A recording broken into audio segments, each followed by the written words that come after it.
अस्सलाम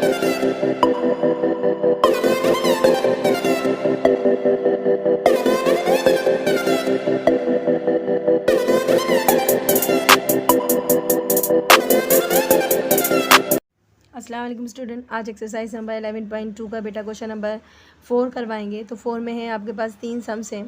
पहले पढ़ के दिखाते हैं आपको। Compute the length of diagonals, compute the length of the diagonals of rectangular figures describe below. यानी कि आपको एक रेक्टेंगुलर जो है वो डायग्राम है, उसमें डायगोनल्स फाइंड करना है। डायगोनल की लेंथ फाइंड करनी है। क्या फाइंड करनी है बेटा? डायगोनल की लेंथ फाइंड करनी है। तो आपको पहले बताना ये पड़ेगा। हम आपको बताएंगे कि डायगोनल क्या होता है, रेक्टेंगुलर क्या होता है। ओके बच्चों, तो रेक्टेंगुलर लॉन एक पहला क्वेश्चन देखिएगा। पहला सम से रेक्टेंगुलर लॉन, एक लॉन है जिसका शेप जो है वो रेक्टेंगुलर शेप है। लेंथ है उसकी 7.5 और उसकी ब्रेथ है 4 मीटर। ओके, सेकंड क्वेश्चन है a hall whose length and breadth are. बता रहे हैं कि एक हॉल है, हॉल की जो है वो क्या है बच्चों, लेंथ और ब्रेथ दी गई है। लेंथ उसकी दी गई है 20 मीटर और ब्रेथ दी गई है 15 मीटर रिस्पेक्टिवली, तरतीब से। इसका सम नंबर 3 है एक प्ले ग्राउंड है, playground whose the length. उस प्ले ग्राउंड की लेंथ जो है और ब्रेथ जो है वो है 120 मीटर और 50 मीटर रिस्पेक्टिवली, जो तरतीब से दी गई है। लेंथ होगी 120 और ब्रेथ होगी 50। तो बेटा 3 सम्स हैं, लेकिन उससे पहले हम आपको बताएंगे कि डायगोनल्स क्या होता है, रेक्टेंगुलर क्या होता है। तो बच्चों आपने अभी जो कर रहे थे क्वेश्चंस, उसमें आपने करा था, उसमें आपने लिखा था बेस, और क्या लिखा था? परपेंडिकुलर, और क्या लिखा था? हाइपोटेन्यूज। तो ये आपने लिखा था। अब ये जो तिरछी लाइन होती है ना, इसको हम हाइपोटेन्यूज भी कहते हैं और उसको डायगोनल्स भी क्या कहते हैं? क्या बोलते हैं? डायगोनल्स। ओके, अच्छा ये बेस जो है ना, अब बेस को आप क्या कहोगे बेटा? इसको ब्रेथ भी कह सकते हो या लेंथ, सॉरी इसको हम क्या कहते हैं? लेंथ। बस नाम चेंज कर दिए, फार्मूला पूरा वही होगा। और यहाँ आप कहोगे इसको ब्रेथ। क्या बोलोगे? इसको ब्रेथ यानी कि चौड़ाई। ठीक है बच्चों, तो ये हम लिख देते हैं। आपके पास ये ब्रेथ है, ये लेंथ है, और वो क्या है आपका? डायगोनल्स है। तो अब ये बात तो आपको समझ में आ गई। डायगोनल्स आपको समझ में आ गया। तिरछी लाइन जो होती है, जो हाइपोटेन्यूज होती है, हाइपोटेन्यूज को हम डायगोनल्स कहते हैं। यहाँ तक बात समझ में आ गई। तो ये हमने आपको बता दिया कि डायगोनल्स क्या होती है। एक तिरछी लाइन होती है, यानी कि वो लाइन जिसके ऊपर क्या बनता है, जिसके ऊपर हाइपोटेन्यूज बनता है, वो तिरछी लाइन जो होती है उसको हम क्या बोलते हैं? डायगोनल्स कहते हैं। ओके हो गया बच्चों, यहाँ तक आपकी बात समझ में आ गई। रेक्टेंगुलर क्या होता है बच्चा? रेक्टेंगुलर हम क्या कहते हैं? जिसकी लंबाई और चौड़ाई, यानी कि यहाँ पर और यहाँ पर, यानी कि ब्रेथ और लेंथ जो है वो इक्वल होती है। यानी कि ब्रेथ के इक्वल होती है, लेंथ के इक्वल होती है। ओके बच्चों, तो ब्रेथ के इक्वल होगी, इसको हम कहेंगे ब्रेथ, और इसको हम क्या बोलेंगे बेटा? लेंथ।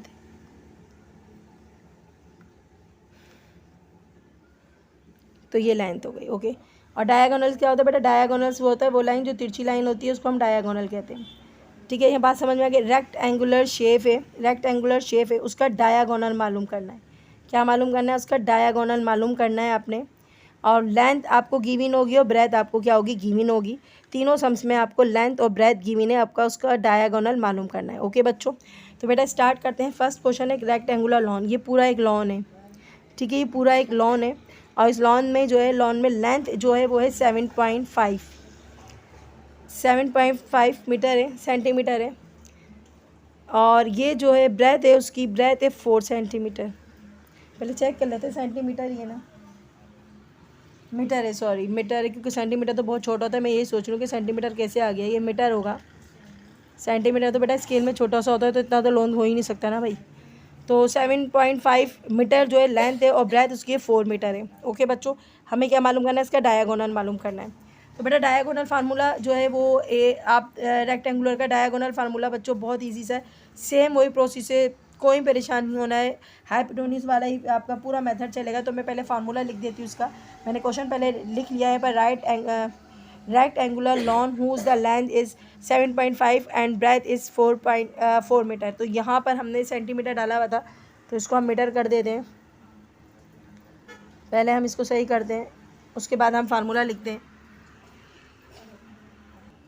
तो बेटा हमने फार्मूला उतार लिया आपके लिए, diagonal square equal length square breadth square, as it is वही क्वेश्चन है, कोई मुश्किल नहीं है बच्चों, सेम ही था आपका, ठीक है।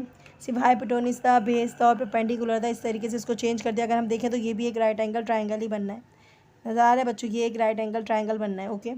इसका हाफ पार्ट एक राइट एंगल ट्राइंगल बना रहा है, दूसरा पार्ट इसका राइट एंगल ट्राइंगल बना रहा है, तो इसलिए इसका फार्मूला आपका यही यूज़ होगा, राइट एंगल ट्राइंगल वाला ही यूज़ होगा। लेकिन लेंथ की जगह, बेस की जगह लेंथ आ जाएगा, परपेंडिकुलर की जगह ब्रेथ आ जाएगा, और डायगोनल जो है वो हाइपोटेन्यूज से रिप्लेस हो जाएगा। हमें डायगोनल पता नहीं है, इसलिए हमने यहाँ पर लिख दिया डायगोनल, क्योंकि ये हमें पता करना है।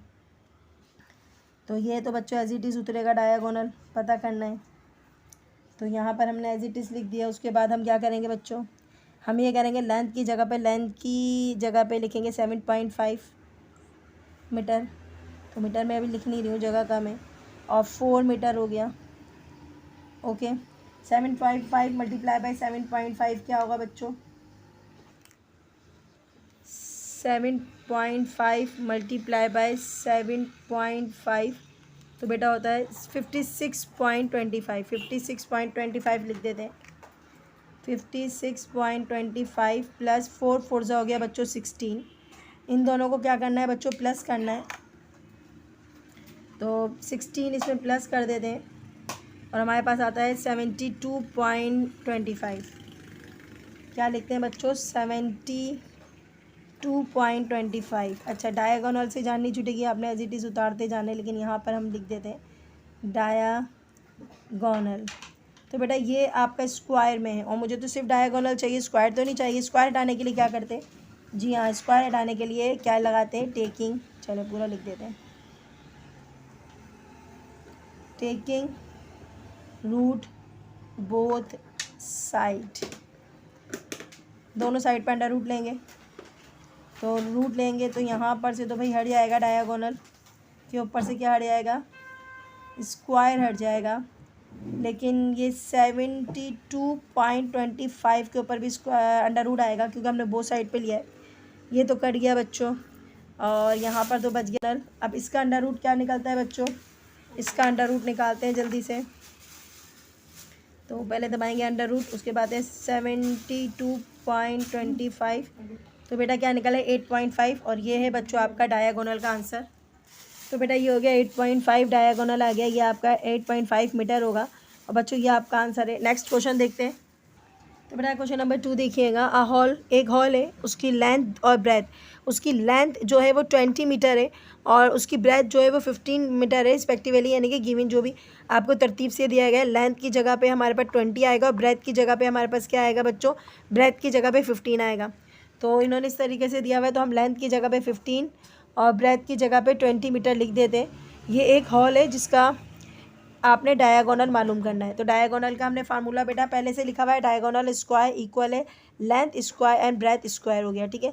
तो डायगोनल तो हमें मालूम करना है, एज इट इज़ उतर जाएगा, डायगोनल लिखेंगे और स्क्वायर लिखेंगे, क्योंकि हर चीज़ हमें स्क्वायर में ही मालूम करनी होती है ना, फार्मूला स्क्वायर का ही आएगा, क्योंकि इसमें दो साइड रेक्टेंगुलर बनना है, दो साइड रेक्टेंगुलर बनना है, यानी कि ट्राइंगल जो है वो राइट एंगल ट्राइंगल दो साइड बनना है, तो एक इस साइड पे बनेगा, अगर हम देखेंगे तो एक इस साइड पे बनेगा, इसलिए मैंने इसके ऊपर स्क्वायर में डाला हुआ है। तो लेंथ भी इसके पास स्क्वायर में है, तो 15 मीटर इसकी लेंथ है और इसकी जो है ब्रेथ है वो 20 मीटर है, स्क्वायर लगा दिया मैंने, एम बनाना है। अच्छा जी, ओके। अब क्या करना है, 15 से क्या होता है बच्चों, वैसे 625 होता है, नहीं कर ले दें, 15 से क्या होता है बच्चों, 15 से होता है 225, क्या होता है बच्चों, 15 से 225, और 20 से क्या होता है बच्चों, तो 20 मल्टीप्लाई बाई 20 400। अब इन दोनों को बच्चों प्लस करते हैं, और प्लस करके आपके पास जाता है 5 2 625 आ जाता है, और ये डायगोनल्स लिखते जाना आप, मैंने इक्वल लगाया हुआ है। अब डायगोनल आ गया बच्चों, अब क्या करना है, स्क्वायर में आ गया है, तो हम क्या करेंगे, जी हाँ, हम क्या करेंगे, taking a root both side, तो क्या लिखेंगे, taking a root both side, दोनों साइड पे रूट लेना है, और यहाँ पर तो भाई डायगोनल पे स्क्वायर लग गया, इक्वल है, लिख देंगे बेटा 625 के ऊपर भी अंडर रूट लगा देंगे। इसका तो अंडर रूट कट गया स्क्वायर से, तो यहाँ बच गया बच्चों जो चाहिए था आपको, डायगोनल चाहिए था तो यहाँ पर तो डायागोनल मिल गया। अब 625 का अंडर रूट होता है 25। ओके, चलो फिर भी आपको निकाल के दिखाते हैं। आपको अगर समझ में नहीं आ रहा तो हम दबाएंगे पहले अंडर रूट 625।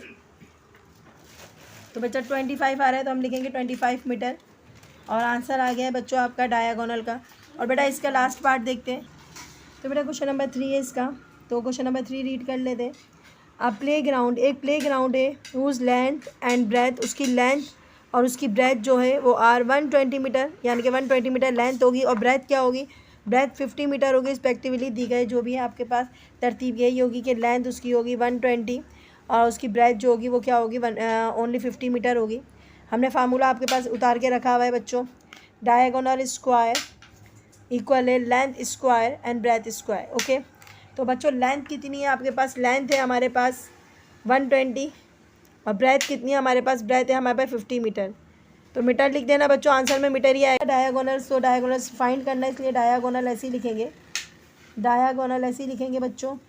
स्क्वायर है, ब्रेथ लेंथ की जगह पे क्या आएगी 120 मीटर, और ब्रेथ की जगह पे क्या आएगा बेटा 50 मीटर।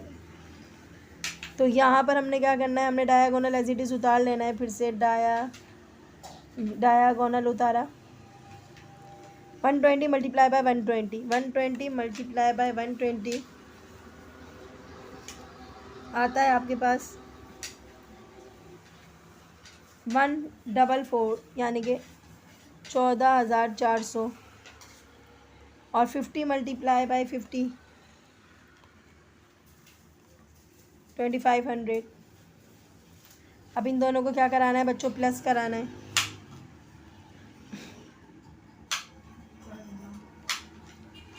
तो बेटा आ रहा है 16900, 16900, और यहाँ पर क्या आ रहा है बच्चों, डायगोनल आ रहा है, डायगोनल।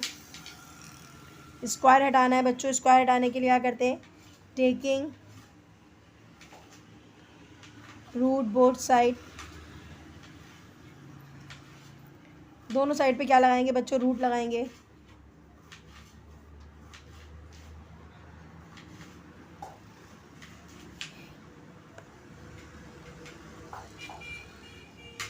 दोनों साइड पे रूट लगाया, और इसके ऊपर भी 16900 पे भी रूट लगाया। ठीक है, ये तो कट गया बच्चों। अब आपके पास डायगोनल जो आपको फाइंड करना था वो तो आ गया, डायगोनल फाइंड हो गया। अब ये 16900 का निकालना है रूट। तो बेटा हम लिखेंगे रूट 16900, 130, 130, यहाँ पर लिखेंगे 130 मीटर। बच्चों ये आपका आंसर है। तो बेटा इसके हमने करवा दिए क्वेश्चन नंबर 4 के तीनों सम्स, मैंने तीनों पार्ट करवा दिए हैं बच्चों। तो क्लास उम्मीद है ये आपको क्वेश्चन समझ आ गया होगा। बेटा अपने कमेंट्स में बताया करें ताकि हम और एक्सरसाइज बनाएं आपके लिए। ठीक है, और अपनी दुआओं में याद रखिएगा, चैनल्स को वॉच करें, सब्सक्राइब करें। अल्लाह हाफिज़।